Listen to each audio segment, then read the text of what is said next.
Roush, automatic ballot delivery for general election. The senator from Norfolk, Bristol, and Middlesex, Ms. Roush. Thank you, Madam President, and thank you to the chairs of the committees on elections and Ways and Means for their work on this critically important legislation, and for engaging with me in multiple conversations about the issue at hand over the last several months, and especially in the last several days. I'd also like to offer my sincere thanks to the Ways and Means staff, who worked so tirelessly to get the job done, particularly during this pandemic period. I rise in support of Amendment 1, automatic ballot delivery for the 2020 general election. This amendment would create automatic universal vote by mail for the 2020 general election by mailing every active registered voter their ballots without requiring an application process. Automatic universal vote by mail makes voting easier.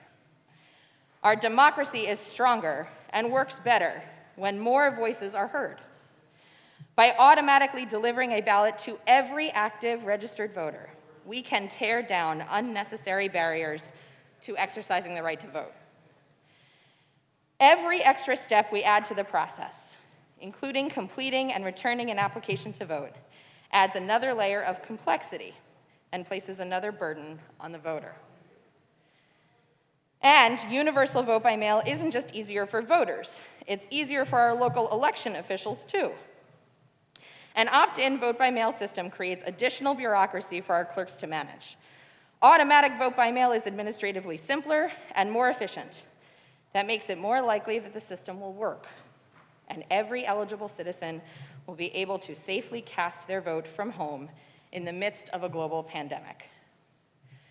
Universal automatic voting by mail isn't just good policy.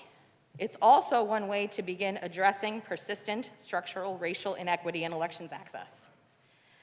Systemic racism has long been embedded in voting rights and access, and still is today. From the Wisconsin presidential primary months ago to the Georgia presidential primary just last week, the evidence is clear. Black voters were disproportionately impacted by polling locations closed on short notice and hours-long waits at the polls that were open. Without bold and dramatic action to ensure all voters get their ballots for the November general, we risk emulating those very electoral disasters here. And we risk failing our Black voters, our Latinx voters, our Brazilian and AAPI voters, our large population of voters who rent and move more frequently, and every other voter who faces disproportionate barriers to the ballot. Cheryl Crawford, executive director of MassVote, said in a recent letter with over 40 organizational co-signers, quote, "While the state is currently considering steps to correct the continual racial injustice we experience, one of the only ways that we can curb this injustice in the long term is through ensuring everyone has the ability to safely cast their ballots this fall.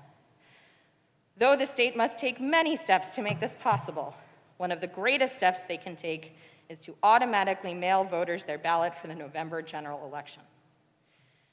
Back in April, many members of our state congressional delegation called on us to enact universal vote by mail.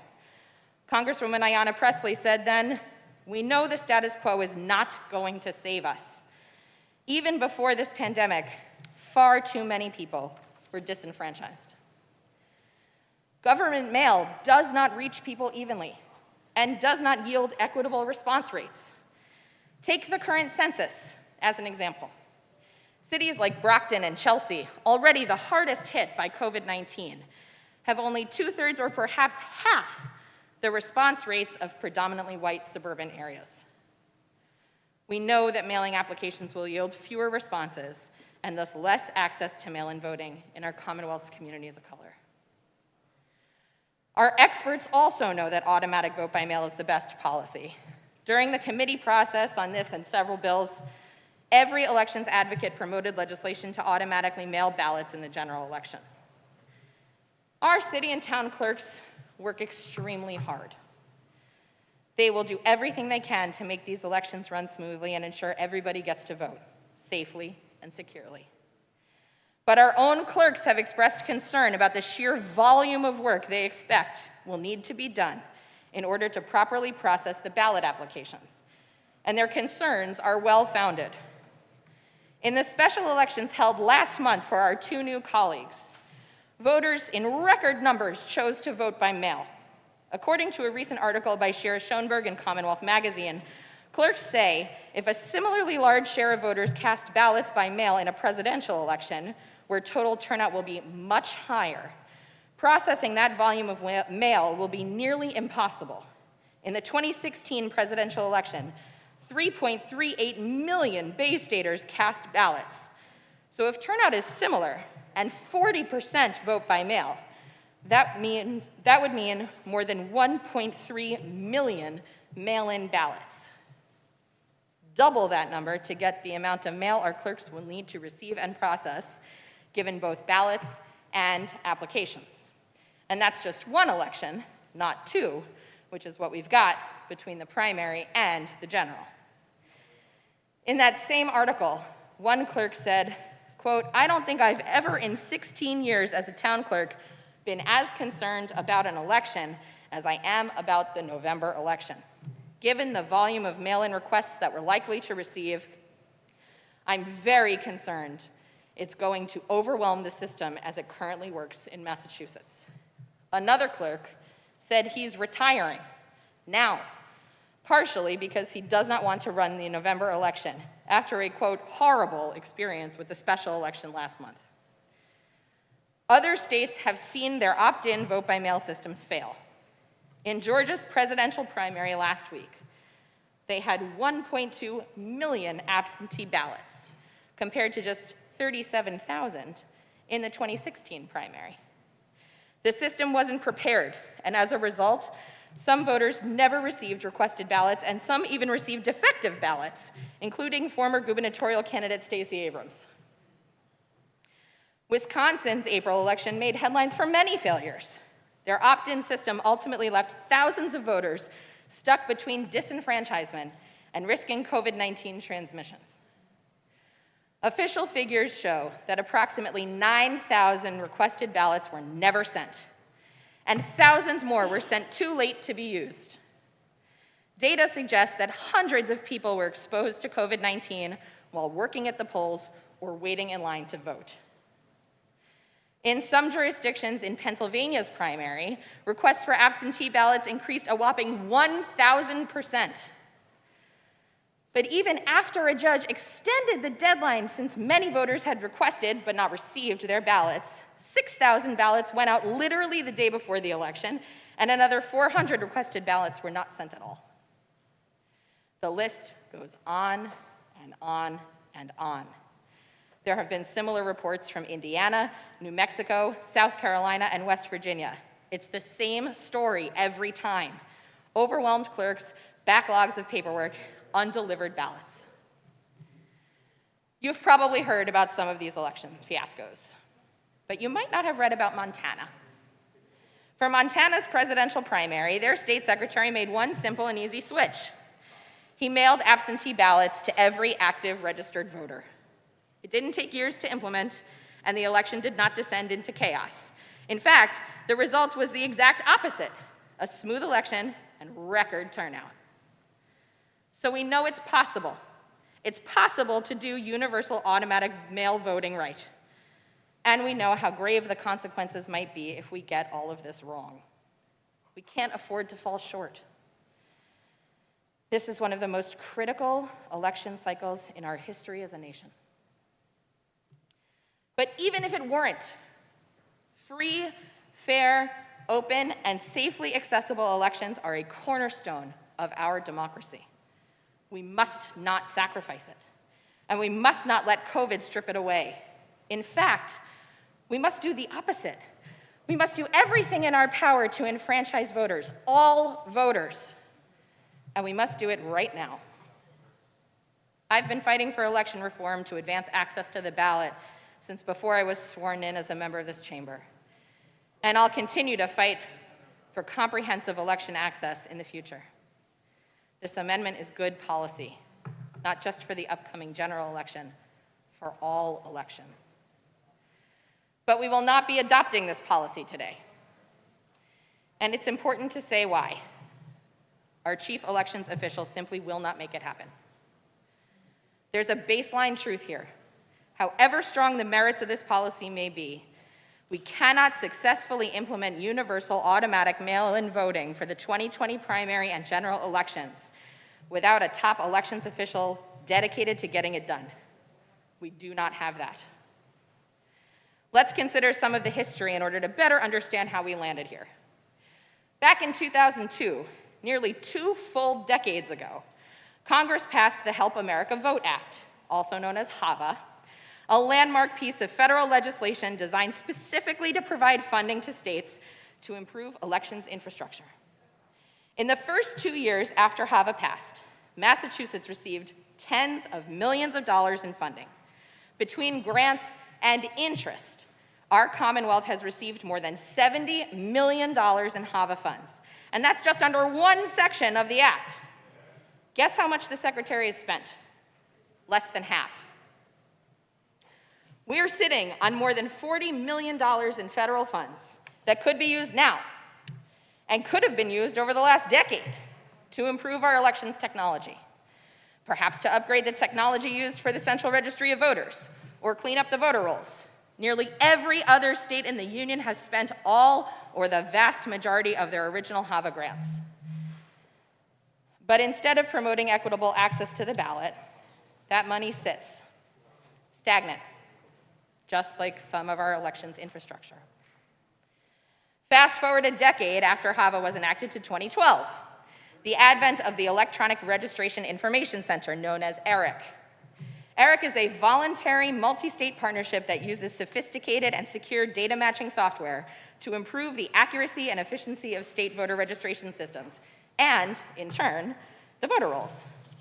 The sole mission of this nonprofit is to assist states in improving voter rolls accuracy and increase voter registration access for all eligible citizens.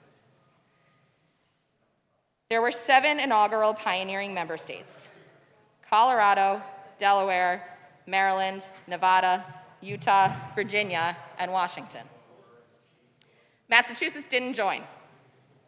The Secretary didn't opt into the system the next year either, or the year after that, or the year after that, or even the year after that.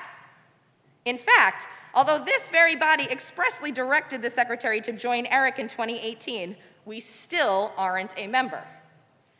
We're behind more than half the nation, including states like Alabama, Florida, Kentucky, Louisiana, South Carolina, Texas, and West Virginia, as well as half our New England neighbors and the District of Columbia. They've all taken affirmative steps forward to improve their voter rolls and enhance elections access by joining ERIC, but not Massachusetts. So here we are. Messy voter rolls and insufficient technology, despite the fact that the tools and the funds to fix these long-standing problems have been ready and waiting. Enter COVID-19.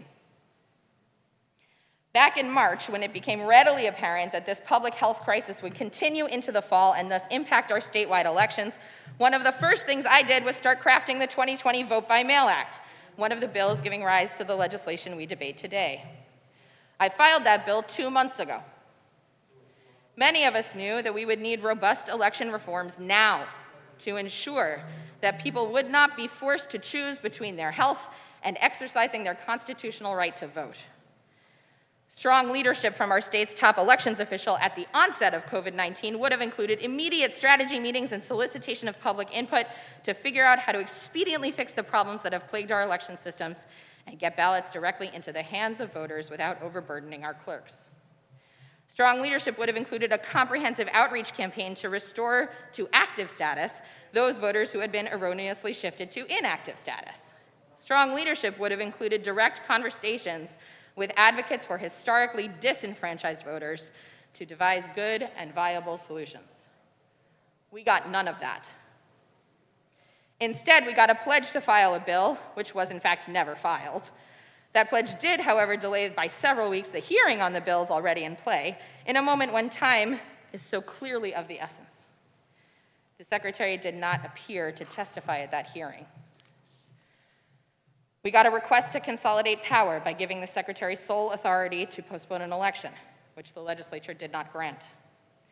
We got misleading statements about universal automatic vote by mail, comparing this sound policy to a, quote, publishers clearinghouse sweepstakes. That's a disingenuous and belittling way of describing the system that multiple states have been using successfully for years. Even the Supreme Judicial Court, the highest court in our Commonwealth, has expressly called out just how far behind the Secretary has fallen. In April, the Secretary appeared before the justices to attempt to explain away his failure to maintain a bare minimum of adequate technology. The 11-page concurrence from Justice Kafker can perhaps be boiled down to this. In this high-tech era, and in the midst of a global pandemic that severely restricts close personal contact, the failure to be able to solve manageable technological problems on the eve of an election is confounding and distressing.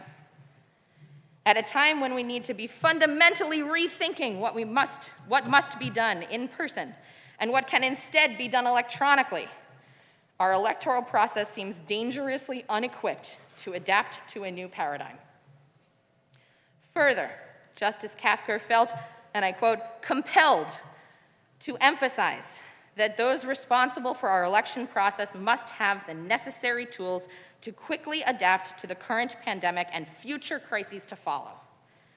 Absent such technological adaptability, our elections will be imperiled, and our election laws may themselves have to be rewritten in the midst of a crisis. That is an invitation to conflict and confusion that must be avoided. And yet, here we are, rewriting the laws, doing the very thing that the justice specifically said we should avoid. And perhaps it could have been avoided. If we had the vision and leadership we deserve from our secretary, perhaps the solutions we will pass today would have just emerged from his office. If even some of the infrastructure shortcomings I detailed earlier had been timely and properly addressed, implementing universal automatic vote by mail wouldn't be such a massive lift. I am disappointed that automatic vote by mail will not be a reality for our September and November 2020 elections.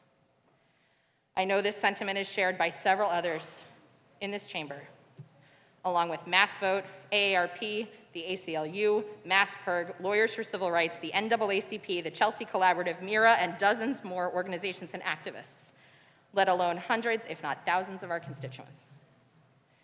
But I am grateful to you, Madam President, for committing to dig deep on this issue, and also the matter of our last-in-the-nation primary date in the forthcoming session. I am also heartened that today we will pass a number of important reforms to better enable people to cast their vote without risking their health and safety. Sending mail-in ballot applications is a step in the right direction, a big step, as is expanded in-person early voting. I'm proud that today's bill includes health protections for poll workers and an allowance for local clerks to process ballots before Election Day, two provisions that were central components of the 2020 Vote by Mail Act. And I am eager to debate the several amendments filed that will further strengthen the base bill. We know the experiment of our American democracy is both brave and fragile. We know that barriers to the ballot box persist, for more reasons than I can enumerate here. We know we have much more work to do to renew our collective contract with our democracy, to make it fairer, more equitable, and more just for all our voters and our electoral workers. This bill is a significant step forward. And again, I offer my thanks to the Senator from Andover, Chair of the Elections Committee, the Senator from Westport, Chair of Ways and Means, and you, Madam President, for your deep dedication to making today's debate and vote a reality. I know this bill will not be our last step on the journey toward a more inclusive, more accessible, more equitable democracy. And I thank all of our colleagues for their thoughtful work and engagement on this issue. Thank you, Madam President. I ask unanimous consent to withdraw Amendment 1. The